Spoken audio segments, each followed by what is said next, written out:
নমস্কাৰ, মই পাৰ্থপ্ৰতিম বৰাই স্বাগতম জনাইছোঁ গুগলি আছামৰ আন এটা এপিছ'ডলৈ। গুণমণি আৰু মই আহি আছোঁ নগাঁৱৰ পৰা কিছু কিলোমিটাৰ দূৰত আছে টেঙাপানী বুলি কয় এই ঠাইলৈ আহি আছোঁ। এইটো পিকনিক স্পটেই হয়। আহিছোঁ, আগৰ পিছে অহা নাই। গুণমণি পূৰা স্পীডত গৈ আছে, বিশেষকৈ মোৰ ইমান অভ্যাস নাই, গতিকে মোৰ অকণ বেয়াও লাগি আছে। ই আহি আছে পূৰা স্পীডত। কিমান সময় লাগিব ন? জানো কিমান সময় লাগিব? সেইটোতো ময়ো নাজানো, ময়ো প্ৰথম আহিছোঁ। ই নাজানে, ই যেনেকৈ কৈছে যে ইয়াৰ লোকেল হয় ন, মই লোকেল ল'ৰাজন ল'ব লাগিব, কাৰণ ক'ব নোৱাৰি। টাইম হৈছে 2:10 হৈছে টাইম। তো আমি আহি আছোঁ। মই ইয়াৰ পৰা এজন ল'ৰা ল'ম, ল'ৰাজনৰ পৰা দেখাই যাব সি গোটেই পিকনিক স্পটটো। বাইদেউ, হেৰিটো কিমান দূৰত আছে টেঙাপানী পিকনিক স্পটটো? তো কৈ আছে যাব লাগে। আমি গৈ আছোঁ লাহে লাহে। ন কিমান খোজকাঢ়িম? পাই গ'লো, চাহ বাগান পাই গ'লো আমি। তো আগত এটা চাহ বাগান আছে, তো চাহ বাগানৰ এটা ৰাস্তা আছে, তো আমি তালৈকে যাওঁ। চাহ বাগানটো পাৰ হোৱাৰ জানো পিছতে আমি কিমান পাই দূৰ গৈ হয় আছোঁ। নাজানো। মই লাইভ অহাৰ কথা আছিলে, বিশেষকৈ লাইভ আহিব নোৱাৰিলোঁ, আৰু মই ৰাস্তাটোলৈ আহি আছোঁ। চাহ বাগান ভিডিঅ' পাৰ হোৱাৰ পিছতে আমি জিঅ'ৰ পাই অকণ গৈ আছোঁ নেটৱৰ্কৰ টেঙাপানী নৈ। জিঅ'ৰ নেটৱৰ্কৰ অকণ প্ৰব্লেম আছে এইখিনি জেগাত, গতিকে মই আপোনালোকক লাইভ আহি দেখুৱাব নোৱাৰিলোঁ। লাইভ অহাৰ কথা আছিলে, কিন্তু মই ভিডিঅ' সহায় আপোনালোকক দেখুৱাইছোঁ।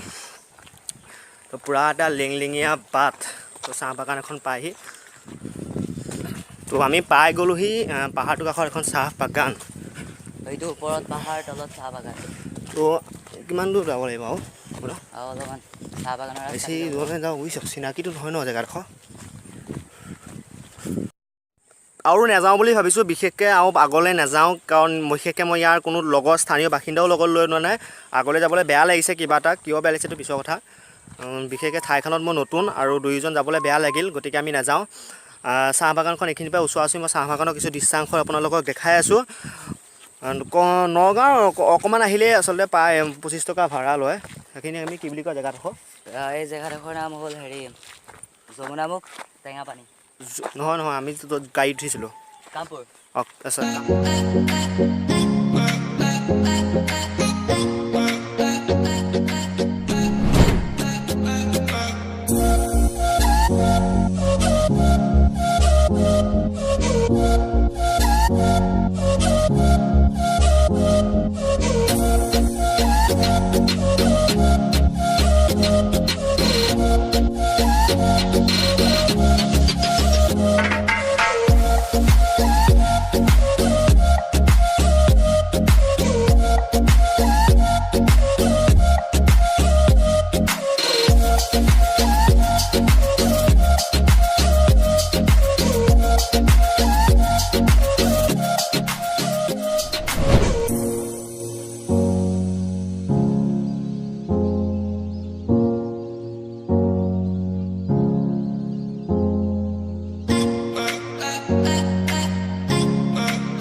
আমাৰ য'ত পিকনিক স্পটটো আছে সেইখিনি জেগাত আছে।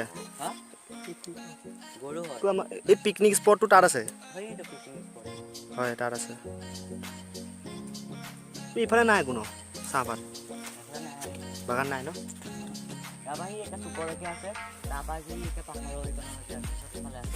আচ্ছা, ই তাৰপৰা ল'ৰাজন লৈ আনিলে ভাল আছিলে। আহি থাকোঁতে হঠাতে খুৰা এজন লগ পালোঁ। খুৰাজনে এনেকুৱা এটা টিঙত আপোনাৰ 15 কেজি এটা ওজনৰ টিং, দুফালে দুটা কান্ধত কৰি, মই 1 ছেকেণ্ড ৰ'ব, গিম্বেলটো অ'কে। তো এনেকুৱা এটা 15 কেজি ওজনৰ দুটা টিং লৈ আহি আছে। বিশেষকৈ ইয়াত যিখন গাঁওখনৰ নাম কি বুলি কয়? ৰেংবেং চাহ বাগিচাত পানীও অভাৱ, আৰু দেখিব পাইছে তাত এখন কি বুলি কয় জেগাডোখৰ নাম কি? টেঙাপানীৰ পৰা লৈ আনে, এনেকৈ পানী লৈ আনে দুফালে দুটা টিঙত লৈ পেলাই, আৰু তাতে আমাৰ গুণহে পূৰা পানী খাই আছে। তোৰ এতিয়া খুৰা যিখিনি চাহ বাগিচা আছে, চাহ বাগিচাখিনি কি হয়?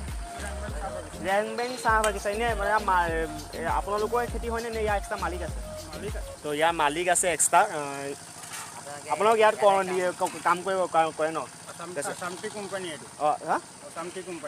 তো ইয়াত এটা বিশেষ কথা এটা আছে যে আছাম টি কোম্পানীজ ইয়াত বিভিন্ন ঠাইলৈ যায়। ইয়াৰ চাহপাত দেখিছে ভাৰতৰ ভিন্ন স্থানলৈ। মোৰ 1 ছেকেণ্ড, তো এয়া দেখিছে চাহপাত এই চাহপাত হৈছে আছাম ট্ৰি যিটো কোম্পেনী আপোনালোকে সদায় খায় যিটো ঘৰত ৰাতিপুৱা জুতি লয় চাহৰ সেই চাহৰ জুতিটো যি ৰেং বেং চাহ বাগিচা ইয়াৰ পৰাই যায় ভাৰতৰ বিভিন্ন জেগালৈ যায় আছাম ট্ৰিৰ যিটো কোম্পেনী আছে খুৰা কাকাজনে বুজাই দিলে এইমাত্ৰ কি হয় নাজানো যে আছাম ট্ৰি যিটো কোম্পেনী আছে কোম্পেনীটো ইয়াৰ পৰাই যায় আৰু ইয়াৰ চাহ বাগিচা তেখেতসকলৰ যি কোম্পেনীটোৰ আৰু নতুন এটা কথা জানিলোঁ আৰু আপোনালোককো জনালোঁ আৰু মই বেছি আগলৈকে নাযাওঁ আহিলোঁ বহুত নাযাওঁকৈ বহুত আগবাঢ়ি আহিলোঁ তো এফালে যিটো গৈছে ৰেং বেং